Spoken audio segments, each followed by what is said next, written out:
Alicia Shelton. And this is Kevin Shelton. Welcome back to the Marriage and Real Estate Podcast. Welcome back. What's so funny? I'm looking at your face and realizing that, like, you got your show face on. What's my show face? I don't know. You're just really professional. You have a very, like, professional appeal. I hope y'all like it. So, what are we talking about today, Mr. Shelton? Every time I think we're going to have a couple on the podcast, it ends up being just me and you. You should not make me responsible for booking couples because that is not a part of my daily success habits. So you know how, all right. Because I said that one day I said, and I think this needs to be heard by other people. Hey man, let's sit down and write down everybody that we'd like to invite so we can do that. You said, no, we can wait. I said, no, if we wait, then the next time that we record, we'll roll around so fast. Guess what happened? The next time we recorded, who was here? Just me, by myself. And then I said, we should really sit down and write down the couples so we would like to invite in the podcast. You said, no, we have time. And then Wednesday rolled around and here we are together. I really love how you put that whole situation. Like, oh, we should really sit down, Kevin, and write down these things. There's so many things that happen in between that. But, you know, I appreciate you. I love you. We'll have to get together and write those things down. We should do that today.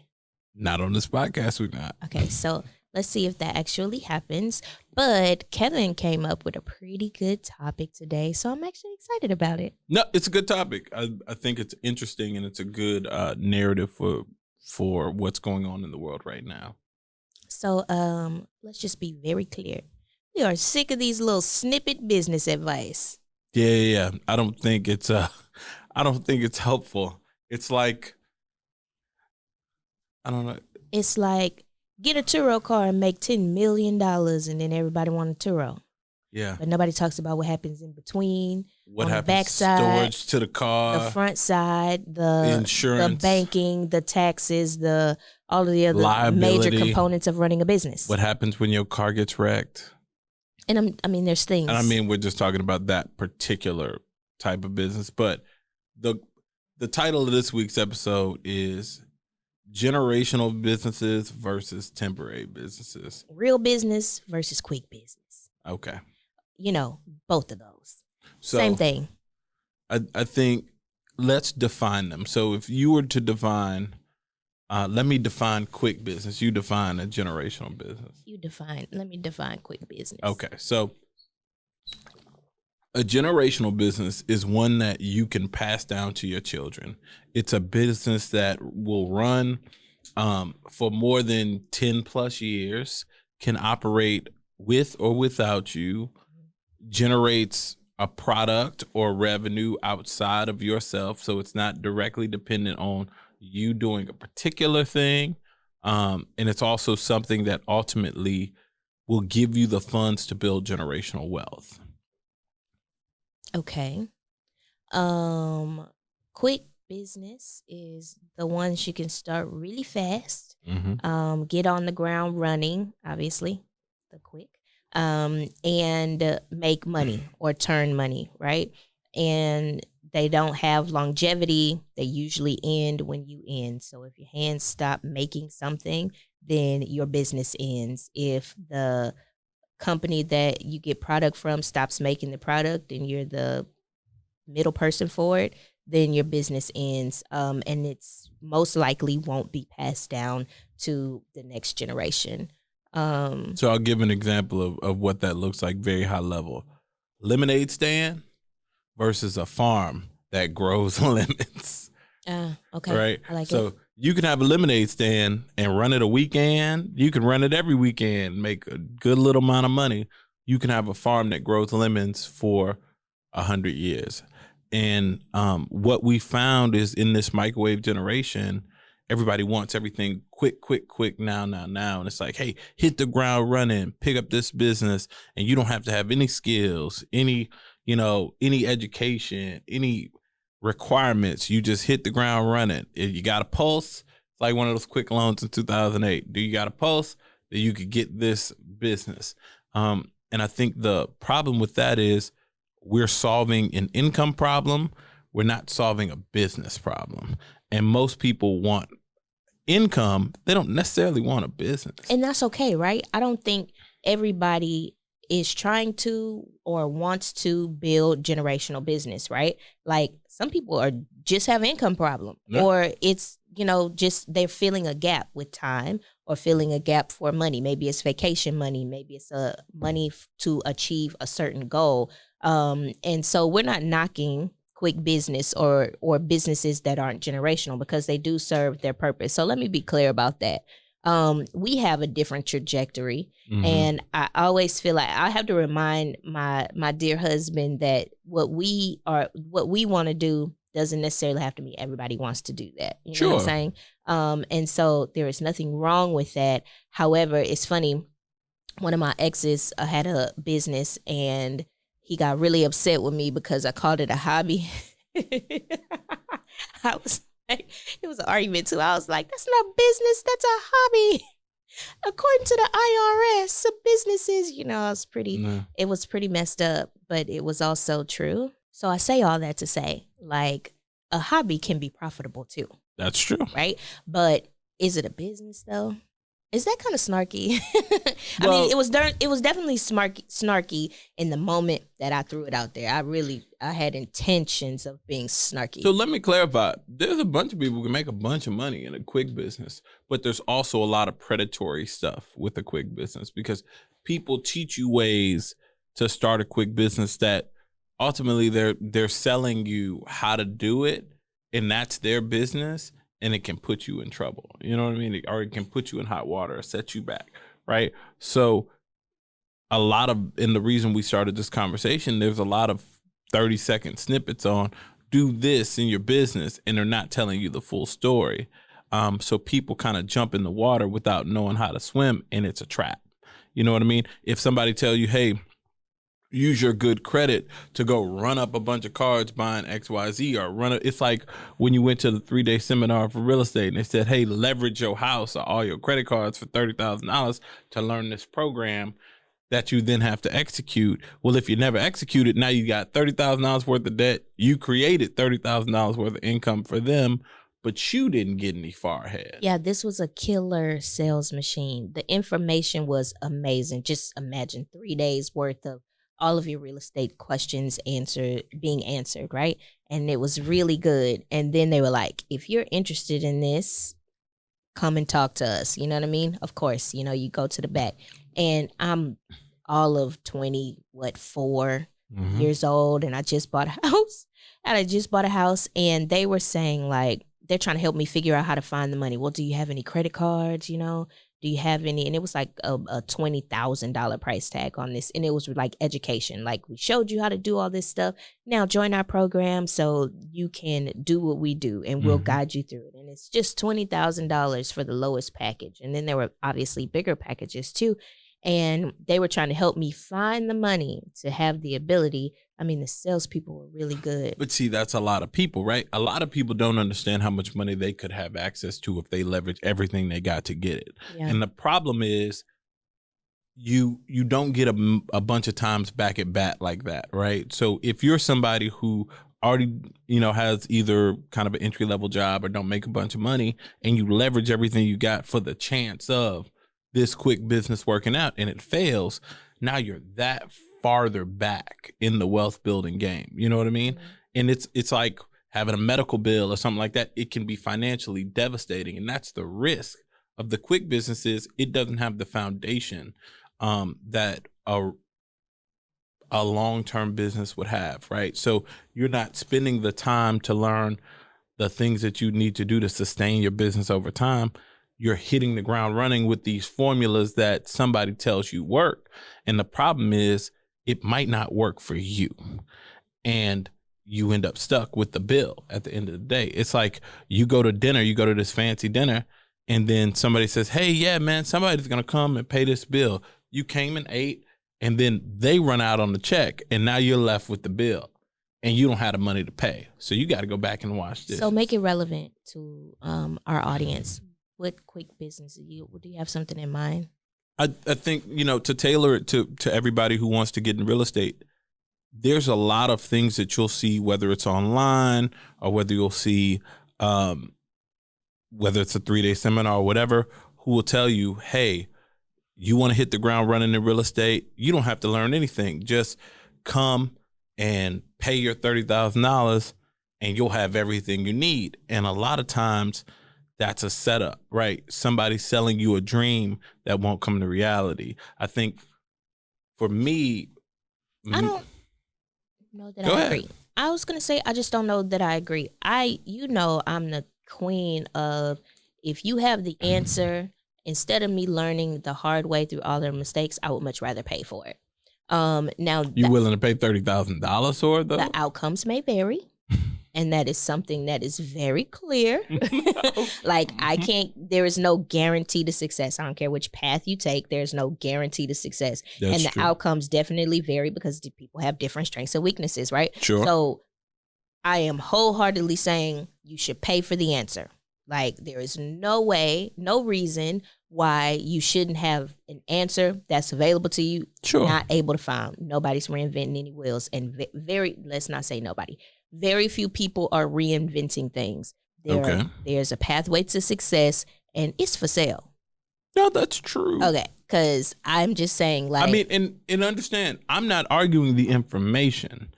I'm arguing the format of the execution. I think that you win some, you lose some.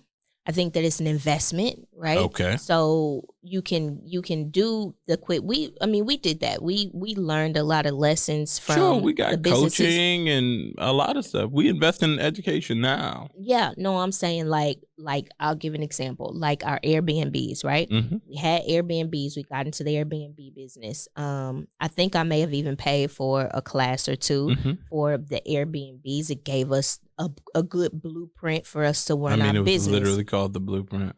Was it? Mm-hmm. It gave us a blueprint to run our Airbnb business, and we did well with it. And then when that was done and over, like when we were done with our Airbnbs, here we are with 2 houses filled with furniture Mm-hmm. that need to be piecemeal sold. I think there was still debt on some of the furniture, right? Because we got it from furniture stores. So nobody talks about that bag that you That's can be my holding. point. That's my whole point. They don't teach you the back end of it. They teach you the startup, but they don't teach you what happens in 5 years, 10 years, stuff like But that. I think that's the silver lining, right? Like, I feel like failure, whether it be business failure or personal failure, is a good setup for success. Oh, I'm not arguing the benefits of failure, but you got to understand most people don't recover from failure. Failure is a good thing for some But and then a horrible thing for others. But if you never leap, right? Okay. And you never fail, like you play it safe enough that you don't fail, you never get like that wild success. Sure, but everybody doesn't have the opportunity to leap as far as others, right? That's a context that we have to really put in place. A lot of the people being taken advantage of, this might be their one few opportunity. I wouldn't call it being taken advantage of, though. Like, I'm giving you a shot. Yes, it's a $30,000 shot, and I'm gonna help you figure it out. I'm telling you, if you don't know how to make $30,000 and you leverage everything you got to pay this $30,000, that could be financially devastating for you. No, I'm not disagreeing with that. Like at the time, you owned a house, you had a good job, you whatever, and you were smart enough to not invest $30,000 in it. But somebody did. And let's be clear, they were amazing salespeople. And Not had I arguing had that. $30,000, I certainly would have tried to figure out how to cough it out. I mean, literally, we squeezed every lemon that I had, and there was no juice in it. Okay. So let me, the clip we watched in the car on the way here, they were talking about business banking accounts, and they said you should start a business banking account, and you have an income account, you have an expenses account, and you have a taxes account. All those things are true, right? And they said, hey, if you have an income account, you get all your income in this one account. So if you ever have to go buy a car, or you do whatever, it shows all this income and very few withdrawals.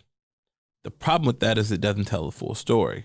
Unless you don't need the income, right? That money's not sitting on that account when your monthly statement rolls around. But babe, I think it's the whatever kind of business you run. Because in our business, there's hella debits, there's hella expenses. Sure. Like you get a large sum of money and then you're going to spend a But large who sum of operates money a business where they can get money in and it just sit in the bank account for 30 days to register Plenty on of their account? people. Who? Name one. Name one product- type of business. Product. If you have a product-based business, Product-based business is 100% cash flow. If you have a digital business, digital businesses, maybe. Okay. Like that. What I'm saying is, it may not apply. That little nugget of information may not apply to the business that you do, but it could apply to somebody's business. It's not unsound advice because it doesn't apply to yours. I'm not saying it's not sound advice. I'm saying it's half the coin. What you're giving somebody is half the password, right? In that 30-second clip, you're giving somebody half the password. Yeah. It doesn't have context. And what we're creating is a generation of people with half the information. And I think what that truly means is that you should take the little clips of information and go investigate further. And hopefully that's what it prompts, right? Because even I remember when we first got together and you had I talk about this all the time, you had the ability, I had the knowledge, right?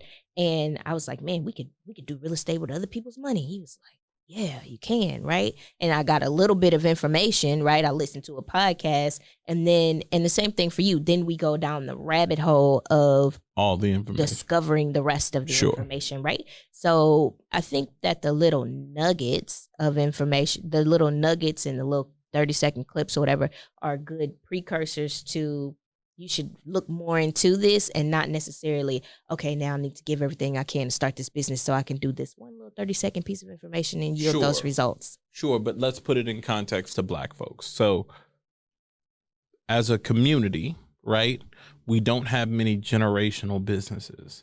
So if every business that we have are quick businesses, every business that we have is filling this income problem only, we don't end up with businesses to pass down to our kids. Because my kids ain't going to be able to run that T-shirt shop on Instagram. Here's what I think is the missing link. I think it's community and education, right? Because we've not seen, I mean, there are people who are born into family generational businesses, and then there's the rest of us who are born into go to school, get a college degree, get a job, the rat race, right? And so people are really celebrating these, quick businesses or small businesses as if they're like the pinnacle of business success because you're a business owner. And I think it just depends on what your goals are, one, and two, what the vehicles are. And so for us in our area, we have the Greater Houston Black Chamber of Commerce, right? Mm-hmm. That's an organization that teaches you how to get government contracts, how to legitimize your business through LLCs, and there's the education component, right? Mm-hmm. And I think that's something that if we're interested in that, if we spent time like sharing that message, and that's what Carol Guest has said to us, like, this is what people need, this with your program, with the program that you developed for that specifically. I think that's the missing link. I think we just don't know, and we don't come from families that have that experience either. They can't teach us these things. Sure, yeah. But that's the narrative that I think is worth changing, or at least visiting, because the reality of the situation is we're going to end up in a cycle where every 5 years, everybody's starting over, right? Like this round, these people on the internet are starting these businesses. In 5 years, it's going to be a whole new cast of characters trying to do the same thing. And, it's funny because even in the construction game, even in the building game in Tyrone, and I talk about this all the time, there's a whole lot of people who used to build. There's a whole lot of people who built it one time and they built one house. And we meet people all the time and go, oh, yeah, man, I built a couple houses here. I built a couple houses there. But there's a difference between people who are built and builders. And there's the difference between people who build and operate a home building company.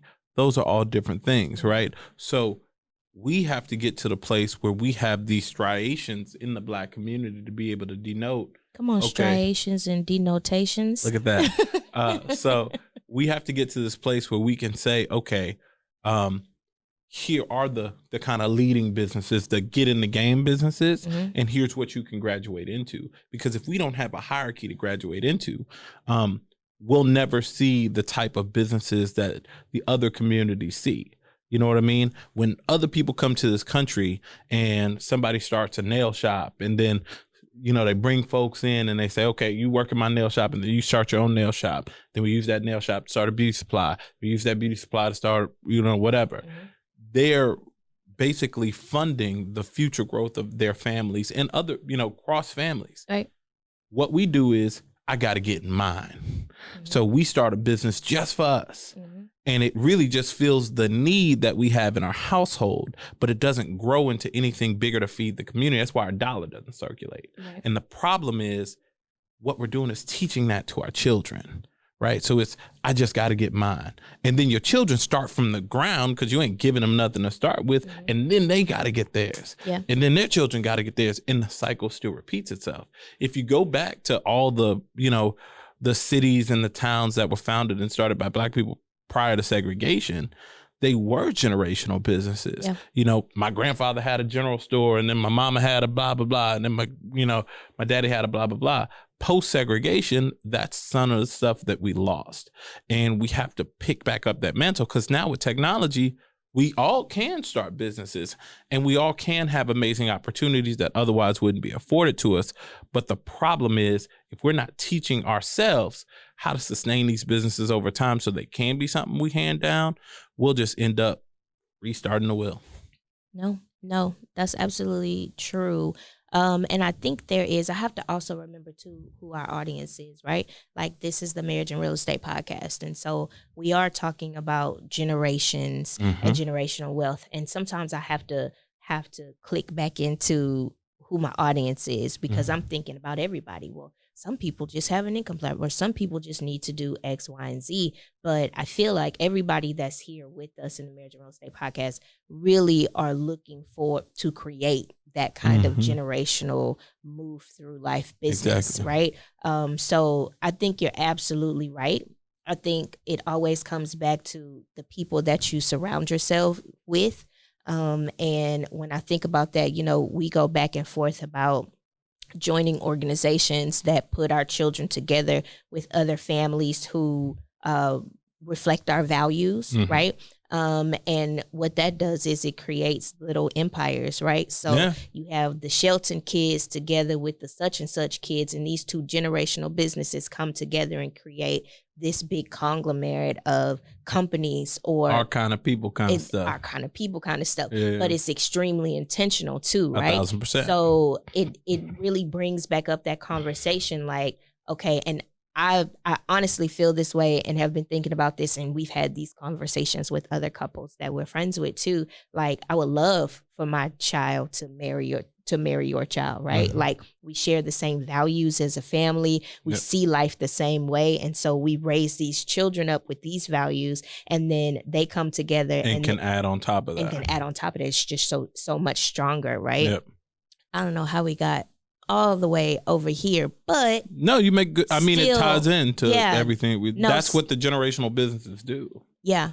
So I guess, you know, I would love to implore our audience to think about your generational business, right? A lot of people that come to our podcast are either interested in real estate, already doing some exploratory things. You know, mm-hmm. you own Airbnb, maybe you're doing a rental homes, you're a landlord, you're looking to grow your rental portfolio. There's all of these opportunities. You know, think about, how can I make this last beyond myself?